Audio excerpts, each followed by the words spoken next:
आज मैं आप सभी को मैग्नेटिक सर्किट लेक्चर 2 डिस्कशन करने जा रहा हूँ।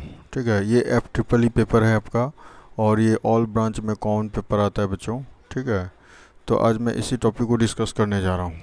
तो लेक्चर 1 में मैंने कुछ पार्ट को बताया था और लेक्चर 2 में आज डिस्कस करूँगा आगे का part. Okay, F triple E paper है आपका, ऑल ब्रांच के लिए कॉमन है, जो डिप्लोमा में आपका ये पेपर है। ठीक है, तो हम लोगों ने पिछले क्लास में देखा था Faraday laws of electromagnetic induction तक। अब हम लोग आगे की ओर डिस्कस करते हैं और देखते हैं कि कौन कौन सा इसमें टर्म है। तो हम लोग देख रहे हैं इंड्यूस्ड ईएमएफ, मतलब एक होता है स्टैटिकली इंड्यूस्ड ईएमएफ, एक होता है डायनामिक इंड्यूस्ड ईएमएफ। तो ये क्या होता है?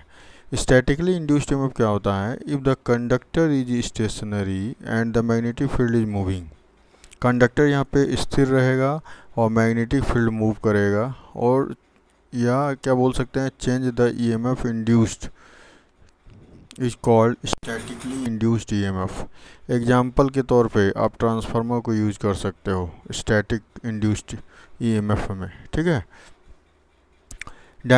डायनामिकली इंड्यूस्ड ईएमएफ क्या है? If the conductor is moved, अब यहाँ पे कंडक्टर मूव कर रहा है। ठीक है, इन स्टेशनरी मैग्नेटिक फील्ड में कंडक्टर कहाँ पे मूव कर रहा है? इन स्टेशनरी मैग्नेटिक फील्ड में, in such a way that flux linkage changes then EMF induced is called dynamically induced EMF of the conductor is in motion. Conductor is in motion. Example के तौर पे आप क्या ले सकते हो? जो मूविंग पार्ट है मोशन में, वो डीसी जनरेटर।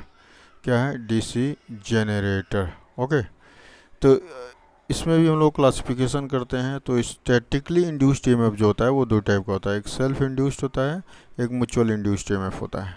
ठीक है, एक सेल्फ इंड्यूस्ड ईएमएफ होता है, एक म्यूचुअल इंड्यूस्ड ईएमएफ होता है। ओके, तो आगे की ओर हम देखते हैं। तो इसमें प्रिंसिपल ऑफ सेल्फ या म्यूचुअल इंड्यूस्ड ईएमएफ क्या है? तो सेल्फ इंडक्शन में क्या होता है? It is a property of, क्या है, कॉइल है। यह कॉइल का एक प्रॉपर्टी है which can induce N EMF, जो कि इंड्यूस करता है EMF, electromotive force in it, इसके अंदर। When the current in the coil change, जब कॉइल में करंट चेंज होता है तब इसको बोलते हैं सेल्फ इंडक्शन। ठीक है, it is the property of coil which can induce N EMF in it when the current in the coil changes. Okay, अब आगे की ओर डिस्कस करते हैं। तो सेल्फ इंड्यूस्ड ईएमएफ में डायग्राम से आप क्या देखते हो? डायग्राम से देखने को मिल रहा है आपको कि ये जो है आपका सेल्फ इंड्यूस्ड ईएमएफ के लिए फिगर है। ये अप्लाइड वोल्टेज है आपका, ये वेरिएबल रियोस्टेट लगा हुआ है, यहाँ पे एक नंबर ऑफ टर्न्स है कोर के ऊपर। ठीक है, तो इसके कारण जो आपका ईएमएफ इंड्यूस होगा वो स्टैटिकली इंड्यूस्ड ईएमएफ होगा। ठीक है, अब आगे की ओर और चलते हैं तो देखते हैं म्यूचुअल इंड्यूस्ड ईएमएफ में क्या हो रहा है। म्यूचुअल इंड्यूस्ड ईएमएफ में क्या होता है बच्चों? ओके, तो म्यूचुअल इंड्यूस्ड ईएमएफ में आपको क्या देखने को मिल रहा है? तो म्यूचुअल इंडक्शन मतलब होता है production of an electromotive force in a circuit by change in the current in an adjacent circuit which is link to the first through a magnetic field. मतलब यहाँ पे लोड कनेक्टेड है, यहाँ पे आपका वोल्टेज सोर्स है, ये आपका कॉइल है, यहाँ भी कॉइल है। तो इसके कारण ये देखिए, इसमें जो मैग्नेटिक फील्ड, जो मतलब मैग्नेटिक फ्लक्स जो प्रोड्यूस हो रहा है, इसका इफेक्ट इसके ऊपर भी होगा। मतलब ये देखिए, मैग्नेटिक फील्ड यहाँ भी जा रहा है, मैग्नेटिक लाइन फोर्स यहाँ भी जा रहा है, मैग्नेटिक लाइन फोर्स इधर भी जाएगा। तो इसके एडजेसेंट साइड में जो भी होगा, तो यहाँ जो फ्लक्स प्रोड्यूस होगा, यही फ्लक्स सेम यहाँ पे भी आपका प्रोड्यूस होगा इसके अंतर्गत। ओके, तो that process is known as mutual induction.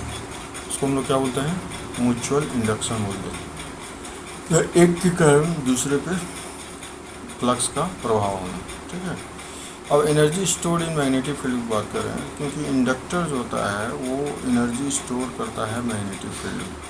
ठीक है, तो in order to establish magnetic field around a coil ही आपका इंडक्टर के फॉर्म में बोलते हैं। Energy is required, so no energy is needed to maintain it. This energy is stored in magnetic field and is not used up. Okay. Inductance क्या होता है? Inductance देखते हैं, what is the inductance. Inductance आखिर क्या होता है बच्चों? तो inductance energy stored in magnetic field तो हम लोग यहाँ पे देख लिए। इंडक्टेंस के बारे में देखते हैं। तो इंडक्टेंस आखिर यहाँ पे क्या है? इंडक्टेंस का सिंबल कुछ इस तरीके से होता है। यहाँ पे वोल्टेज अप्लाई किया गया, नेगेटिव प्लेट होता है, पॉजिटिव प्लेट होता है, इसके कारण करंट फ्लो होता है आई, ठीक है। तो ये होगा प्लस और ये होगा माइनस, और ये इंडक्टेंस का सिंबल हो गया, ठीक है। So considering a coil having inductance L and a small resistance R in series which is connected to a DC source, जो किससे कनेक्टेड होता है? डीसी सोर्स से कनेक्टेड होता है। Suppose at any instant the current in the coil is I and is increasing at the rate of d I by d t. क्या होता है? D I by d t means rate of change of current with respect to time. The E M F across the coil is given by E equal to क्या होता है? L d I by d t. The voltage given overcome the back E M F in the inductance, so it lies V equal to E equal to L d I by d t, और power law क्या होता है? We into आई होता है। इसी को हम यहाँ पुटअप कर सकते हैं, वी को बदले ई इंटू आई लिख सकते हैं। तो टोटल एनर्जी जो स्टोर हो रहा है मैग्नेटिक फील्ड में, वो क्या हो रहा है? Total energy stored in the magnetic field from time to current is zero until it has attained the final steady state value I given by। तो W इक्वल टू क्या होता है?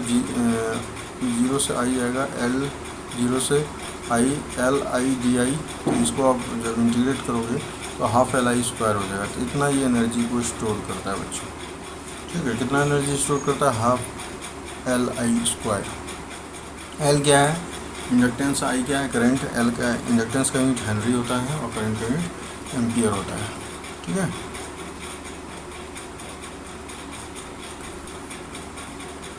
Concept of eddy current and eddy current loss क्या होता है? इसको हम लोग देखते हैं, ठीक है।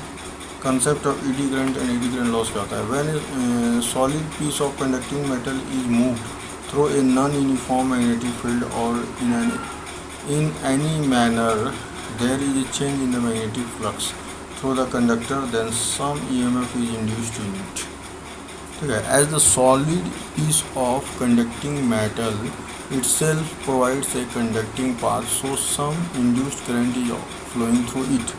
This current is known as ED current, ठीक है। It produces heat due to I square loss, is known as ED current loss. To minimize the eddy current loss, the current should be decreased. This is done by laminating the core. Core को laminate करने से eddy current loss कम हो जाएगा। Lamination means making the solid metals into very thin sheets. Lamination मतलब क्या होता है? जो थिन शीट होता है उसको लेमिनेट करते हैं हार्डनेस की हेल्प लेते हैं, ठीक है। आगे है concept of hysteresis loop and hysteresis loss.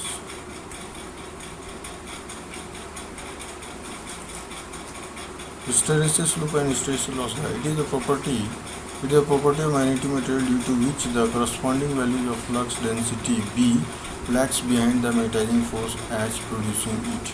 Hysteresis causes waste of electrical energy in the form of heat. The word hysteresis means lagging behind, so the loss occurs due to hysteresis is called hysteresis loss. Coercive force क्या होता है? The amount of reverse magnetic field which must be applied to a magnetic material to make the magnetic flux return to zero, इसे को coercive force बोलते हैं। Retentivity क्या होता है? Retentivity होता है, in other words, it is a material ability to retain certain amount of residual magnetic field when the magnetizing force is completely removed. इसको बोलते हैं retentivity, okay. In other words, it is the material's ability to retain a certain amount of residual magnetic field when the magnetizing force is completely removed, okay.